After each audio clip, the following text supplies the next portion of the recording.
Avengers Age of Ultron has been out for a while now, so I decided that I'm going to do a full spoiler-filled analysis / review. But don't worry, if you haven't watched it yet, I'll give you my general thoughts right now and I'll go into spoilers later. So Avengers 2 is the follow-up to one of the biggest blockbusters of all time. This is the movie that only existed in the wet dreams of comic book fanboys, and honestly, we didn't even know how Marvel was going to pull it off. The original Avengers somehow managed to pull in a huge big budget stars, a bunch of characters that most of the general public didn't even know about, pulled off a huge blockbuster that sported both character and set pieces, and also made a bajillion dollars. I really liked the original, and this one has really big shoes to fill. Unfortunately, it doesn't really live up to the hype, but that doesn't mean it's bad. There's actually a lot to love. I give Avengers Age of Ultron a 7 out of 10. Alright, let's get into this in-depth spoiler-filled review. So Avengers starts off with a kick-ass action sequence that shows that the team is working together now. It's a one-shot take similar to the one in the original as it swoops in and out, focusing on each team member. This part is probably the best part of the film and will stand as one of the best action scenes in Marvel's lineup. This is one of the major pros of Age of Ultron. Most of the fight scenes are great and expansive. They're also all visually distinct. The snowy beginning, the dark and claustrophobic encounter with Ultron and the twins, the open chaos of the Hulkbuster fight, and the airborne finale. The Hulkbuster is probably the sequence that gets to breathe the most as it evolves and goes through many phases. It went on surprisingly a lot longer than I thought it would. This really can't be said of the finale though. It feels rushed and lacks any sort of build-up. Things just kind of happen and it's really muddled. And then at the part where Thor is just like, "That's the best you can do!" Ultron summons every single bot that he has and they come head to head.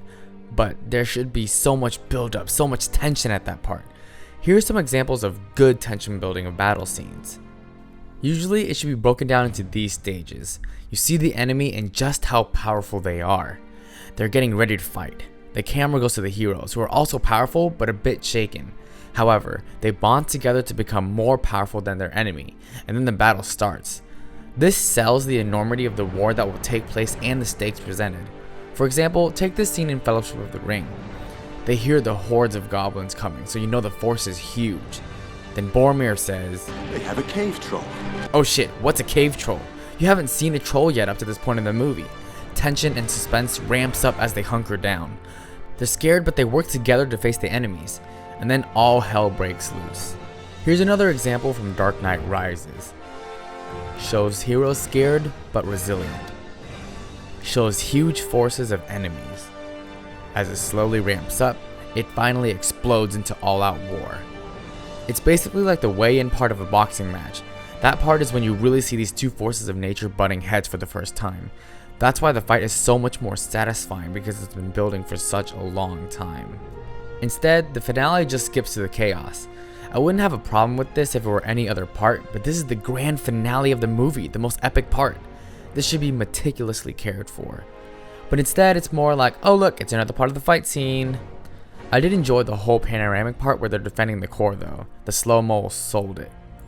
Another thing about the action scenes in general is that the movie takes out so much time to show the Avengers saving people. They're constantly slowing down the pace to show Cap and Iron Man get a random lady or something.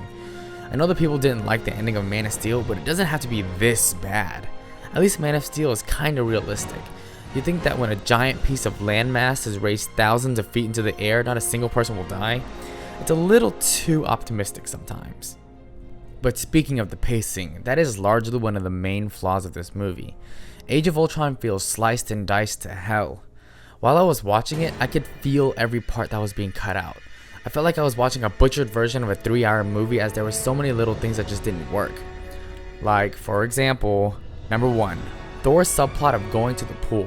This felt like it was supposed to be really long and revelatory, but it ended up being something we already knew. Number 2, Nick Fury, what? Where did you come from? Where'd you get that giant helicarrier? There's a lot more stuff like this, and I wish the movie just had time to breathe and explain things. So moving past some of these problems, the characters in Age of Ultron still have that special Whedon touch, for better or for worse. The interplay and banter is still great, and it seems like Joss Whedon really knows what embodies who these people are. Hawkeye is jokingly looked down upon by everybody else because he has no powers. Bruce Banner is always seen with a little bit of hesitation. Captain America is seen as an old man, etc. The best parts of these movies are when these larger-than-life people can interact and just talk to each other, like the party scene in the first act. There are two characters that get to shine, and that's Vision and Hawkeye. Vision is perfectly portrayed by Paul Bettany. He has a quiet, philosophical demeanor to him while also flexing his powers as a god. I wish they expanded on his powers more, but maybe they will in sequels. Hawkeye also gets an entire section to himself when the team finds refuge at his home. We find out that he's actually a loving husband and father. His character is the weakest, but he is the most stable. As he is a father, he's a person with the most responsibility, and it's stated in the movie that he's the team's backbone. He's the father to all these unstable egos and personalities. Another aspect I liked about the character development is the scene when they're being manipulated by Scarlet Witch. It acts as both a tease for their future movies and also explores their psyche. We learn the most about Black Widow and the things that she had to go through to become who she is. There are a few moments that do break me out of the movie, particularly the Whedonisms that happen.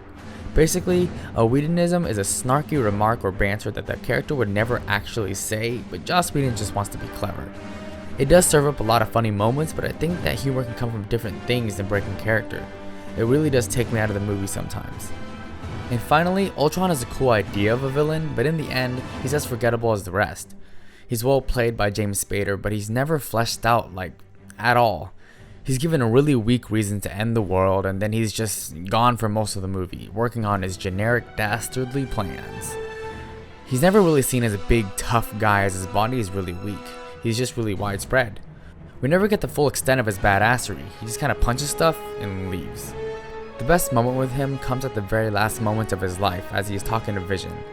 As they're both intelligent and godlike beings, they have a small debate about the viability and survivability of the human race.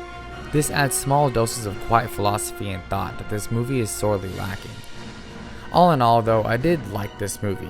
It's a great time at the theaters, and even if it didn't live up to the original, it does entertain. I just really want to watch that full 3-hour version though. Thanks for watching.